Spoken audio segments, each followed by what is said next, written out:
Президент ата мекен жана республика партияларына кайрылды. COVID-19 Кыргызстанда өлүмдүн көрсөткүчү азайды. Арстан Алай, кыргыз эли коронавирус менен ооруган жок.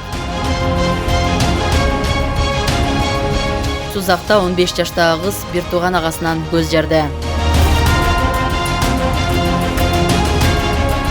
Президент ата мекен жана республика партияларына кайрылды. Президент Сооронбай Жээнбеков биринчи радиого курган маегинде шайлоо маселесине токтолуп, ата мекен жана республика партияларынын мүчөлөрүнө кайрылды. Жээнбековдун пикиринде аталган партиянын мүчөлөрү жана колдоочулары саясат менен ашкере алектенип, элди шайлоого байланыштуу маселеде адаштырып жатышат. Ата мекен жана республика партияларынын квотасы менен дайындалган борбордук шайлоо комиссиясынын мүчөлөрүнө ушул партиялардан шайланып иштеп келген.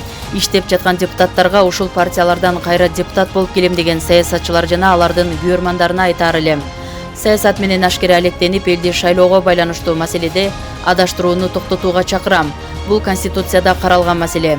Жок дегенде ушундай кыйын кырдаалда жигитчилигиңерди көрсөтүп, саясий күрөштү мыйзам алкагында алып барууга үндөйм.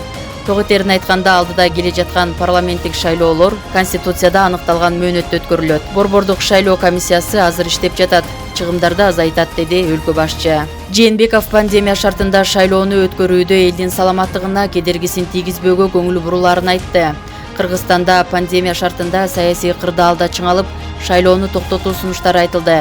Бирок президенттин жарлыгы менен парламенттик шайлоо 4-октябрга белгиленген. Саясий партиялар талапкерлердин тизмесин жана керектүү документтерди борбордук шайлоо комиссиясына 24-августка чейин бериши керек. Партияларды каттоо 3-сентябрда аяктап, 4-сентябрда үгүт иштери башталат. Президенттин пикиринде шайлоо өтпөшү керек деп, куру популизм менен алек болуп жаткан партияларда каттоодон өттү. Айта кетсек, 44 партия парламенттик шайлоого катышуу ниетин билдирген. COVID-19 Кыргызстанда өлүмдүн көрсөткүчү азайды. Кыргызстанда акыркы бир сутка ичинде коронавирустан 2 киши, пневмониядан 32 киши кайтыш болду. Бул тууралуу Саламаттыкты сактоо министринин орун басары Мадамин Каратаев маалымат жыйынында кабарлады. Кудайга шүгүр, акыркы күндөрү өлүмдүн тенденциясы жакшы жакка бурулуп жатат. Мисалы, акыркы суткада тастыкталган COVID-19 илдетинен 2 эле адам, ооруканадан тышкаркы пневмониядан 32 киши кайтыш болду. 13.201 адам учурда стационарларда дарыланып жатат. 12.942 адам сакайып чыкты. Реанимациядан жөнөкөй палатага которулуп жаткандар да бар. Биз тенденцияны кармап тургандыктан сакайып кеткендер көбөйүп жатат деп айтууга негиз бар, деди министрдин орун басары. COVID-19 илдетинен каза болгондордун жаңы учурлары пневмонияны эске алганда Бишкек шаарында 20, Ош шаарында 1, Чүй облусунда 2, Ош облусунда 4, Нарын облусунда 3, Жалал-Абад облусунда 4 адам каза болду. Коронавирус илдетинен кайтыш болгондордун жалпы саны 1037ге жетти. Өлкөдө бир сутка ичинде COVID-19 илдетинен пневмонияны эске алганда айыккандардын статистикасы: Бишкек шаарында 273, Чүй облусунда 71, Ош облусунда 251, Талас облусунда 30, Нарын облусунда 25, Ысык Көл облусунда 29, Жалал-Абад облусунда 40, Баткен облусунда 15 жана Ош шаарында 47 бейтап айыкты. Жалпысынан бир сутка ичинде 781 бейтап айыкты. Коронавирусту жеңгендердин жалпы саны 13.109га жетти. Өлкөдө коронавирус жуктуруп алган адамдардын жалпы саны пневмонияны эске алганда 27.143тү түзүүдө. Тургундар моргто өлүктү сойбоо үчүн ачык эле акча талап кылышканын айтышты. Бишкек жана Оштун тургундары COVID-19 каза болгон туугандарынын сөөгүн моргтон сатып алышууда. Бул тууралуу журналисттерге жабырлануучулар билдиришти. Белгилей кетсек, нормативдик укуктук актыларга ылайык коронавирустан улам каза болгондордун сөөгү милдеттүү түрдө жарып көрүлөт. Бишкек шаарынын жашоочусунун айтымында 7-июль күнү күндүзгү ооруканалардын биринде анын агасы каза болгон. Буга байланыштуу ал иниси менен бирге Сүйөркулов мурунку Донецкая көчөсүндөгү моргко барып, ал жерде моргтун кызматкерлери тарабынан жүргүзүлгөн мыйзамсыз иш-аракеттерге күбө болушкан. Биз агамдын ушул оорудан улам каза болгонун жана сөөктү жарып көрүүнүн кажети жок экенин билебиз. Мындан тышкары биз мусулманбыз. Динибизде сөөктү жарып көрүүгө тыюу салынган. Бирок биз ачык опузалоого дуушар болдук, деди Бишкек шаарынын тургуну. Анын иниси моргко кирип чыккандан кийин дарыгерлер сөөктү жарып көрбөө үчүн 300 АКШ долларын сураганын айткан. Дарыгер ачык эле $300 алып келсең өлүк союлбайт, болбосо сөөктү ала албайсың. Ал бардык процедуралардан кийин башка маркумдар менен кошо көмүлөт деген. Жыйынтыгында биз айтылган акчаны берип сөөктү алып кеттик, деди ал. Күбө ушундай эле окуянын кошунасында да болгонун кошумчалап, анда дарыгерлер $800 алганын айтты. Менин досумдун атасы да каза болуп калып, өзү ооруканада иштегендиктен дарыгерлер менен сүйлөшүп, 2500 сомго алып кетиптир деп маалымдады тургун. Ош шаарынын тургуну Фулкар Исамов дарыгерлер анын уулунан атасынын сөөгүн сойдурбоо үчүн акча талап кылганын жазды. Бүгүн уулум өлүкканадан атасынын сөөгүн сатып алышканын айтты. Сойбош үчүн алардан 20 000 сом сурашкан. Бирок уулум 10 000 сомго сүйлөшүп, санитаркаларга 3 000 сом беришкен. Башында 6 000 дешкен. Тергөөчүнү 4 саат күтүшкөн деп жазган Исамова. Бишкектеги моргтун тиешелүү жетекчилиги акча талап кылынган деген сөздү четке кагып, Саламаттыкты сактоо министрлигинин буйругуна ылайык коронавируска чалдыккан өлүктөрдүн баары милдеттүү түрдө союла турганын билдирди. Ал эми Ош шаарынын моргунун жетекчиси Нуркамал Даминов бул иш боюнча кызматтык иликтөө өткөрүлө турганын, күнөөлүүлөр жазасыз калбаарын кабарлады. Кыргыз эли коронавирус менен ооруган жок. Мындай пикирди коомдук ишмер Арстан Алай Супер Чекиткейчи порталына билдирди. Коронавирус болсо биринен бирине жугуп, үй-бүлөлөр, чогуу жашагандар, байланыш болгондор оорумак, өлмөк. Адамзат көп оорулорду басып өтүп, кени жетилди. Адам ааламдын ролун аткарбаса, телосу ууланып чирийт. Кан менен тамактанган органдар жарылып, жоюлат. Биринчи өпкө карайып, дем алуу оорулойт. Анан башка органдар иштен чыгат, дейт Арстан Алай. Анын айтуусунда оорудан кутулуш үчүн элди эмоциядан чыгарып, улуу түшүнүккө өткөрүү керек. Журналисттер, саясатчылар Арстан Алайдан программаларды алып, элге жеткирүү керек. Медицина көк-мейкин алдында алсыз. Медицинанын убактылуу жардамы тийиши мүмкүн, бирок көпчүлүгүнө жардам бербейт. Буга чейин коронавирусту Кытайга ал жөнөткөнүн айткан. Ошол эле учурда бул вирус Кыргызстанга келбей турганын билдирип келген. Камчыбек Ташиев: мени маркум Адинай дарылаган эле. Анын тагдырына бейтаптар күнөөлүүбүз.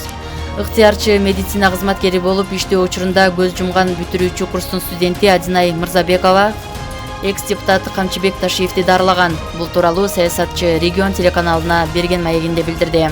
Анын айтымында Гансиде убактылуу ачылган ооруканада келинчеги менен дарыланып чыккан.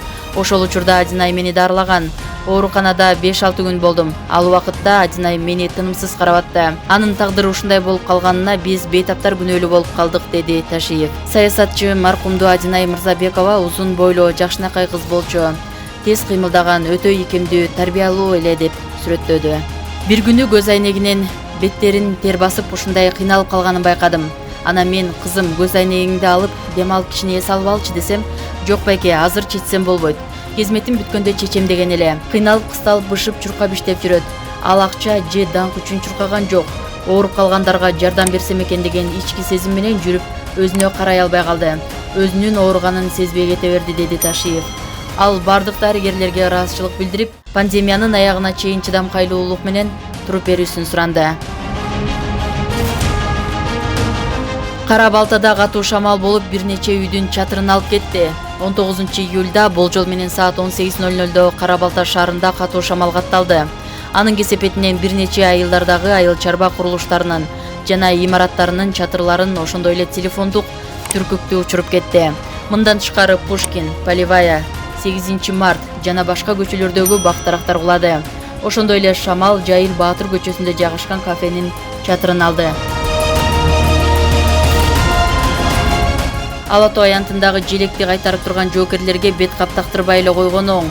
Анткени аны менен дем алуу кыйын. Мындай пикирин адвокат Замир Жошев билдирди. Ала Тоо аянтында эртеден кечке Кыргызстандын желегин кайтарып турган 2 жоокерге азыр бир топ эле кыйынчылык жаралыптыр. Себеби кечке бет кап тагынып турушат экен. Алардын жанына эч ким деле барбайт. Бет кап тактырбай эле койсо болмок экен.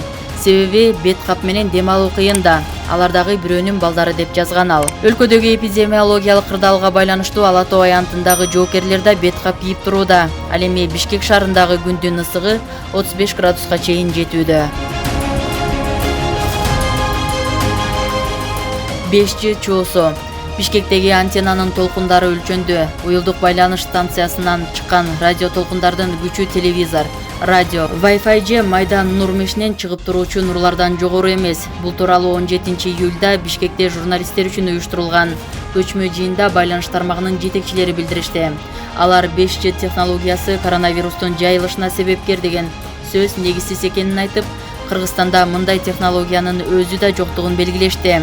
Туңгуч Кичи районунун аймагында жайгашкан базалык станциянын нурларынын деңгээлин журналисттердин көзүнчө өлчөп нормасын көрсөтүштү. Антенналарды талкалоо чакырыктары фейк маалыматка таянуу менен жасалып жатканын айтып, эгер кимдир бирөө ошондой кадамга барса, район айылдар уюлдук байланышсыз каларын эскертишти. Маалымат технологиялары жана байланыш комитетинин төрагасы Алтынбек Исмаилов Кыргызстандагы операторлор 5G түйүнүнүн жабдыгын колдонбой турганын, анткени өлкө мындай технологияга өтө электигин, радио толкундар вирустун таратуучусу боло албасын билдирди. Ошону менен катар ал байланыш объектилерин куруу кымбат жана техникалык жактан татаал процесс экенин кошумчалады. Коронавирус пандемиясы башталгандан бери дүйнө 5-муундан мобилдик байланыш технологиясы же 5G аркылуу илдет таркайт деген имиштер көп таркай баштады. Бул конспирологиялык теория жакында Кыргызстанга да жетти. Сузак районунда 15 жаштагы кыз бир тууган агасынан көз жарды. Маалыматты Турмуш басылмасынын аймактык кабарчысы өздүк булактарга таянуу менен билдирди. Маалым болгондой, жашы жете эле өспүрүм кыз облустук төрөт үйүндө төрөгөн. Учурда эне баланын абалы жакшы. Жашы жете эле кыз кош бойлуу болгонун билген эмес. Аны бир туугандары сокур ичеги болгон деген ой менен ооруканага жеткиргенде гана билишкен. Бир туугандардын апасы учурда Россияда иштейт. Кыз менен 2000-жылы туулган агасы былтыркы жылдын күз мезгилинде мас абалда жыныстык катнашта болуп, эртеси кечирим сураган. Сузак райондук эмгек жана социалдык өнүгүү башкармалыгы маалыматты тастыктап, үй бүлөнү колдоо жана балдарды коргоо бөлүмү кыздын жакындары менен сүйлөшүү жүргүзүп жатканын билдиришти. Жалал Абад облустук ички иштер башкармалыгынын басма сөз кызматы бул факт боюнча топтолгон материал Сузак райондук ички иштер бөлүмү тарабынан кылмыштардын жана жоруктардын бирдиктүү реестрине катталып, жазык кодексинин 164-беренеси 16 жашка жете элек адам менен сексуалдык мүнөздөгү аракеттер менен сотко чейинки өндүрүшкө алынганын билдирди. Учурда иш тергелип жатат.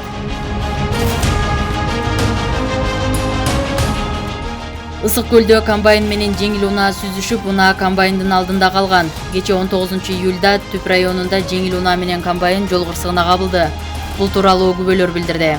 Маалым болгондой, окуя түшкө маал болгон. Түп районунда негизги трассадан Долон айылына бурулгандан кийинки тилкеде комбайн менен жеңил унаа кагышып, жолдун четине кулап калышкан.